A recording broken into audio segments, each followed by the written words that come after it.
Hey everyone, and welcome back to the channel. Did you know that today, October 13th, is International Failure Day? I know it sounds a bit strange, right? A day dedicated to celebrating the one thing we all try so desperately to avoid: failing. But what if I told you that failure is actually one of the most important things you can do for yourself? Stick around, because we're about to change how you see your mistakes forever. So, what exactly is failure? At its core, it's just an outcome that didn't match our expectations. It's the job interview that didn't lead to an offer, the project that didn't get off the ground, the test you didn't ace. It's that moment when you realize things just didn't go as planned. We're often taught to see this as a dead end, a final verdict on our abilities. But that's not the whole story. Failure isn't the period at the end of the sentence. It's the comma that lets you know there's more to come. Let's start with our brains. From the moment we're born, we are learning machines. Think about a baby learning to walk. How many times do they fall? Dozens, hundreds. Each stumble, each wobble isn't a failure, it's data. Neurodevelopment research shows us something fascinating. When we make a mistake and try again, our brains physically change. New neural pathways are formed. It's like our brain is saying, "Okay, that approach didn't work. Let's build a new road." Mistakes force us to adapt, to get creative, and to strengthen the very skills we need to eventually succeed. In a very real sense, every time you fail and try again, you are literally getting smarter. Your brain is leveling up. Now, let's talk about the big ticket item: success. We chase it. We idolize it. We put it on a pedestal. But success is just the destination, the shiny trophy at the end. Failure, on the other hand, is the journey. It's the training, the practice, the hard work that actually gets you there. Every single successful person you admire has a long list of failures they rarely talk about. Think about your favorite author, musician, or entrepreneur. Their path wasn't a straight line to the top. It was a winding road full of potholes and wrong turns. Failure and success aren't enemies fighting for control. They're partners in a dance. You can't have one without the other. True, lasting success is almost always built on a foundation of failures. This idea isn't new. It's a piece of wisdom that has been passed down for centuries. In Jewish thought, there's a powerful line from the book of Proverbs that says, "7 times a sage fails and stands up again." Think about that.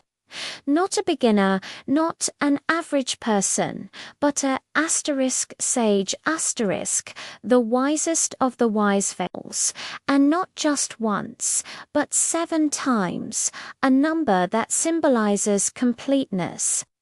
The wisdom isn't in avoiding the fall, it's in the getting up.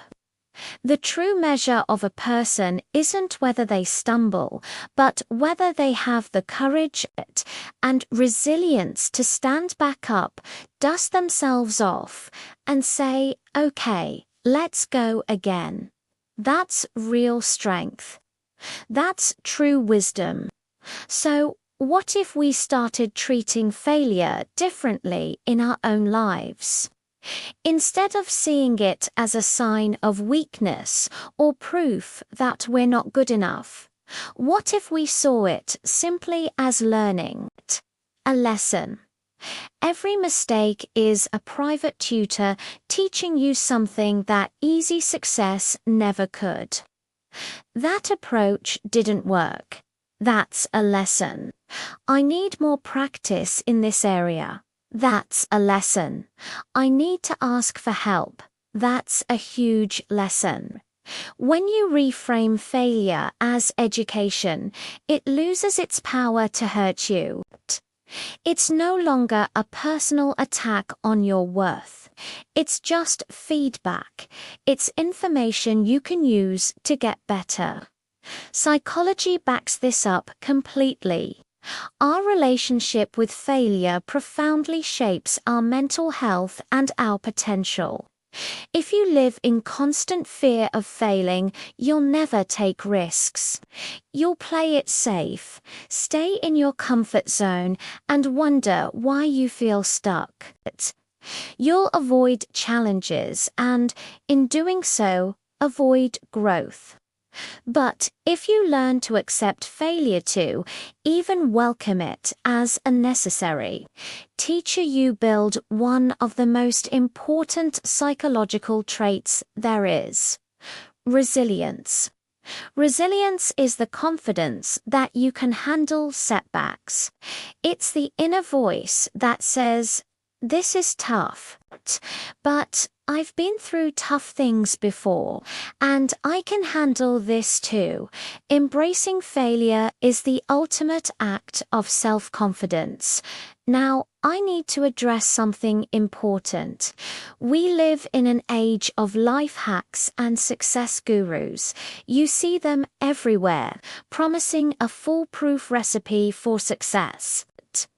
5 steps to a perfect life, 10 secrets to becoming a millionaire, 21 habits of highly effective people. And while some of that advice can be helpful, there is a dangerous lie at the heart of it. The idea that there is one universal formula that guarantees you won't fail. The truth is, there is no magic recipe. Why? Because life isn't a controlled experiment in a lab. Every person's journey is unique. Every path has unexpected obstacles, and every dream comes with its own set of setbacks. Failure isn't a detour from the path to success. It's a non-negotiable part of the main road. Anyone who tells you they have a way to avoid it is selling you a fantasy. So, as we mark International Failure Day, let this be a reminder. Failing doesn't mean you're a failure. It just means you're human. More importantly, it means you were brave enough to try something difficult. You dared to step into the arena. Each stumble, each setback, each fall is a stepping stone to something greater if you choose to see it that way. So, embrace your failures. Learn from them, own them as part of your story, and most importantly, keep standing up. Keep trying, keep going. Thank you so much for watching. If this video resonated with you, please give it a thumbs up and share it with someone who might need to hear this today. And I'd love to hear from you. What favorite failure that taught you something important? Drop it in the comments below. Don't forget to subscribe for more real talk about living a more resilient life. I'll see you in the next video, and remember, don't be afraid to fail.